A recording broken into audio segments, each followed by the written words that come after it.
The news was rushed about. The volunteers had taken the G.P.O. They were in possession of several other places in the city.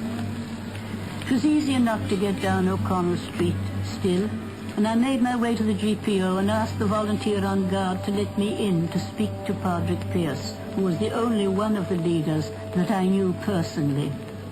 I was brought to Pearse and had the temerity to tell him that I thought the rebellion was very wrong, as it would certainly fail, but that I wished to be there if there was going to be anything doing. The first shot was fired at Dublin Castle. Helena Molony was there with a party of 9 girls from the Irish Citizen Army. Under the command of John Connolly, they took over the City Hall.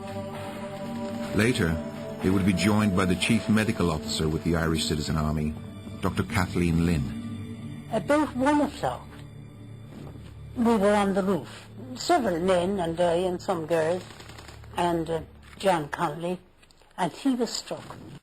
There was firing, you see, from the castle and from the roof of the houses opposite. And by that time, Dr. Lynn had arrived downstairs, and she came up, and she said, "I'm afraid he's going." So he lasted a couple of minutes. I said a prayer into his ear as he went, and he was dead.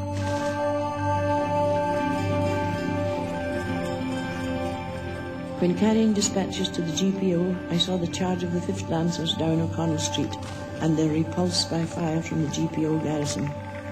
I also saw the hoisting of the tricolour on the G.P.O. On my return from the G.P.O, I saw Madame Markiewicz and William Partridge turn back a column of British soldiers who were advancing down Harcourt Street. Madame had shot the 2 officers at the head of the column. Monday night we spent in Stephen's Green. On Tuesday morning, we realised that our position was untenable, as British troops had succeeded in gaining possession of the Shelburne Hotel and were firing on us from the roof. Before we left the Green, we lost one of our men, James Fox, who a few moments before had been singing "Wrap the Green Flag Round Me, Boys." We then evacuated the Green and took possession of the College of Surgeons. Margaret Skinnider, a 23-year-old schoolteacher from Glasgow, was part of the 138-strong Stephen's Green Battalion. Her friend, Countess Markiewicz, was second in command under Michael Mallon. Over 200 women took part in the rising, stationed at all major outposts in the city, except Boland's Mill. Well, now, as everybody knows by this time, in Boland's Mills, there were no Cumann Mall, although they had waited on Mount Street Bridge to be called. And DeValera didn't approve of having girls from, I think he didn't want to put them in danger. And so there were no girls there, no women of any kind.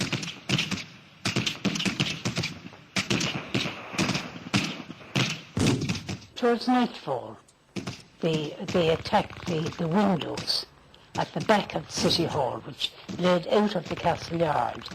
There was an attack on that, and they evidently got in through one of the lower windows because we heard a call, "Surrender." And that was repeated because the plaster was falling in showers from the roof as a result of the firing on the City Hall, you see. And we were taken out one by one through the window at the back and taken prisoner. Fire raged through the city, and by Friday the G.P.O. was in flames. Pearse called on the 40 women stationed there and asked them to leave. By about Thursday, the front of the G.P.O. had been set on fire. On Friday evening, a party of about 12 of us, 5 or 6 girls, a handful of wounded men, of whom only one was unable to walk, were told to get out of the back of the G.P.O. and make our way to Jervis Street Hospital. It must have been just about that time that the garrison, led by Pearse and the others, got out into Henry Street and over to Moore Street. 3 women chose to remain with the leaders of the rising: Julia Grenan, Elizabeth O'Farrell, and Winnie Carney.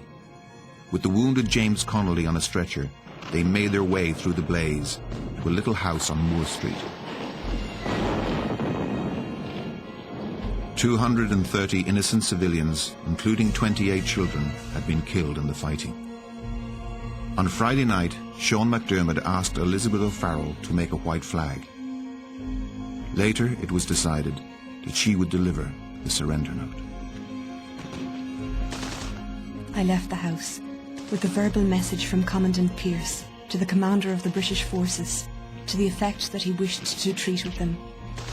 I waved the small white flag which I carried, and the military ceased firing. The next day, at 3:30, she stood by Patrick Pearce's side while he surrendered. In photographs of that surrender, Elizabeth O'Farrell was literally airbrushed out. Only her feet can be seen next to Pearce's. The leaders of the rising were marched away, leaving Elizabeth O'Farrell alone to take the surrender note to the rest of the garrisons. Heavy fire still raged through the city, and her journey would take her 2 days.